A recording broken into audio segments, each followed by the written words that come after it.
Hello and welcome back to I Am Movies. The movie starts with a cop, Tom, who wakes up in the morning and lives a boring life. He cleans his gun, heads to a store, and buys 2 liquor bottles. He then goes to meet 2 Korean men and greets them in Japanese. Konnichiwa.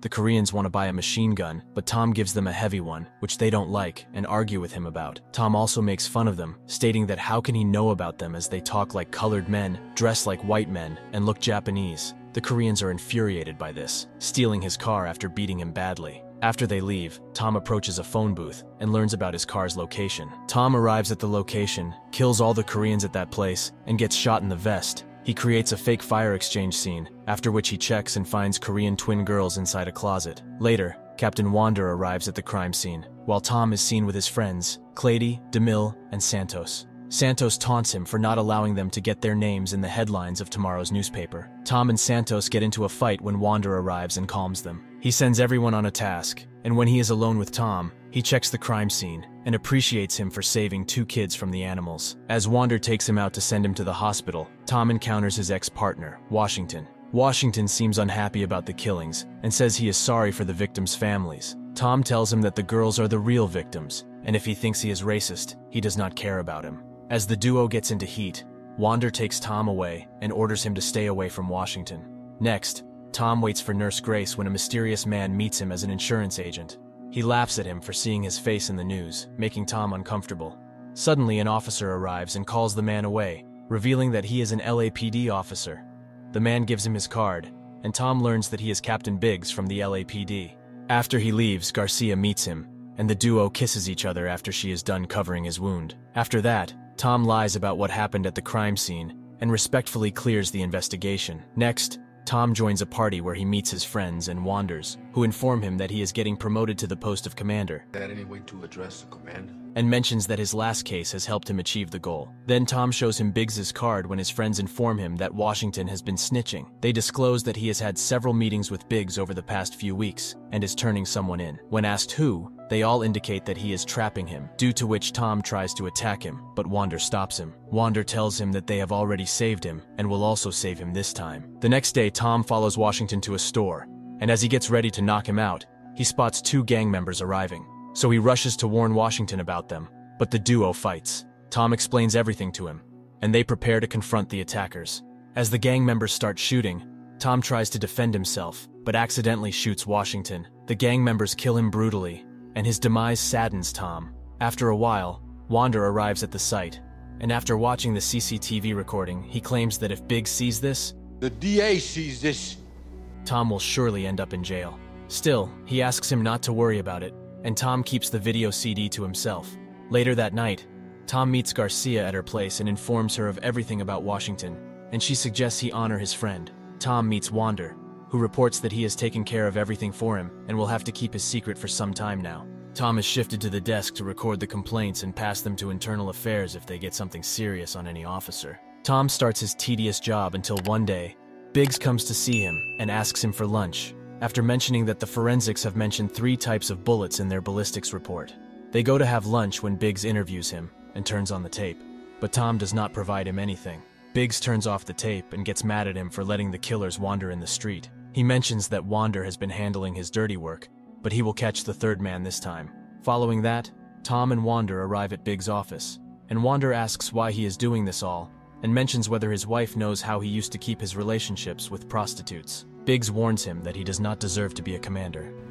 You got no business being a commander. And makes him leave his office. Tom and Wander attend Washington's funeral, and after that, Tom tries to talk to his wife, Linda, but she ignores him and walks away. Tom meets Discant, the officer taking care of Washington's case, and asks him how many bullets they have found in Washington's dead body.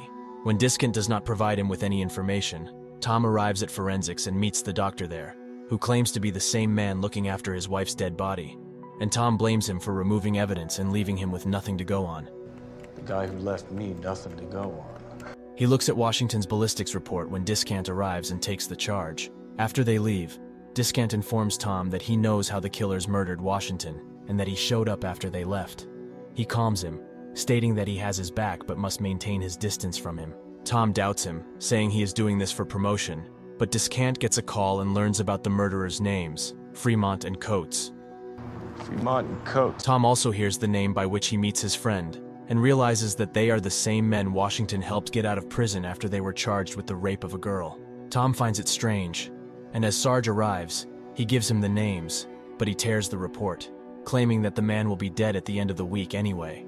Tom arrives at Wander's house and asks for full authority to deal with Washington's killers, but Wander stops him from making such a mistake and proclaims that he is too drunk to think this way. The next day, Tom is in his office when he meets Diskant, who informs him Washington was a dirty cop, but Tom snatches his tape and breaks it, disclosing he has made deals with Internal Affairs and Biggs. Diskant does not like this and leaves when Tom stops him and agrees to talk. Diskant informs him that he has found Washington's dirty work and 1 kg of heroin that he got in return for brown sugar. Tom and Diskant think the killers were there for a business deal or hit, which explains everything, so they agree to work together on the case. At night, they visit Fremont and Coates' hood, and after seeing their previous residence, they learn that they have moved somewhere else. Tom spots people standing there and orders Diskant to follow the one who runs after looking at them. It happens the same way. One rushes from there, and Diskant follows him. Tom helps him and gets the man wrapped in a fence. When asked about Fremont and Coates, the man reveals the name of a man, Grill. Dude's name is Grill, man. He's from 40's Town, that's it. Who knows them both. After that,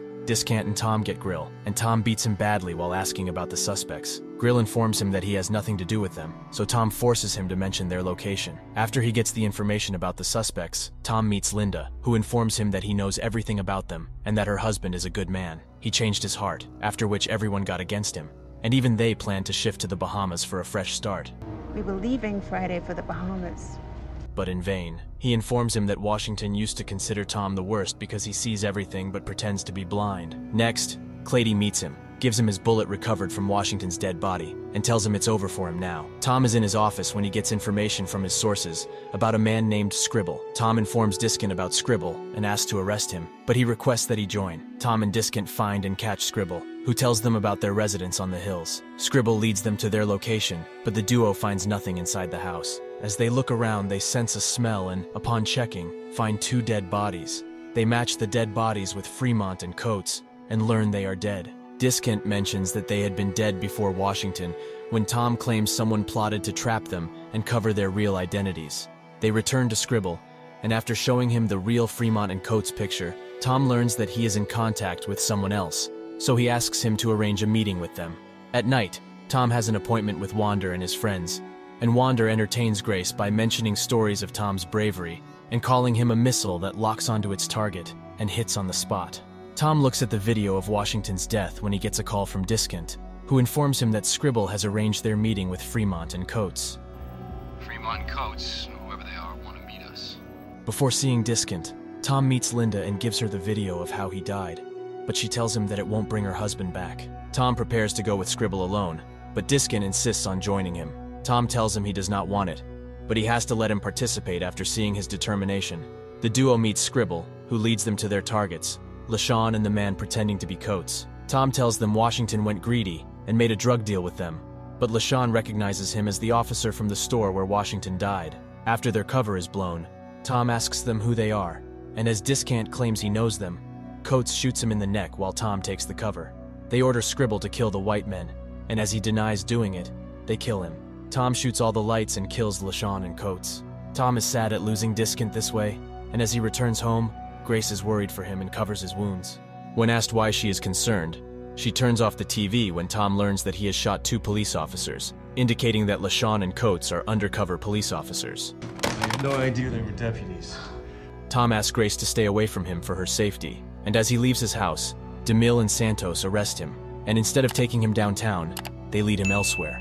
Santos and DeMille are furious at him for giving the CD to Linda, and mention that they will have to kill her too, using Tom's DNA samples, as they did with Fremont and Coates. They reveal everything about how they killed Washington, but Tom is shocked to learn that Wander is behind it all, and has been using him to do his dirty work.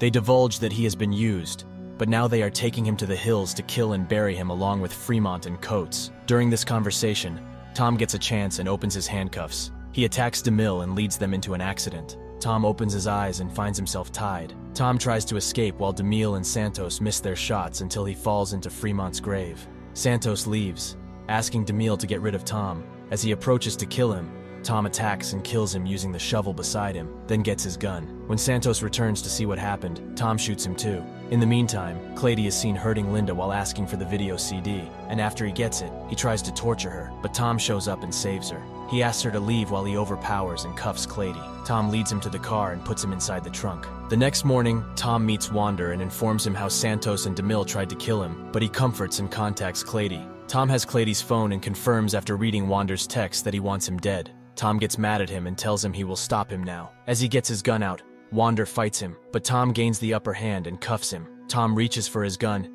and as he points it at him, Wander stops him and asks him to tear down the front wall. As Tom tears down the wall, he is stunned to find a large amount of cash and the secrets of many influential people. Wander claims to be the king of secrets.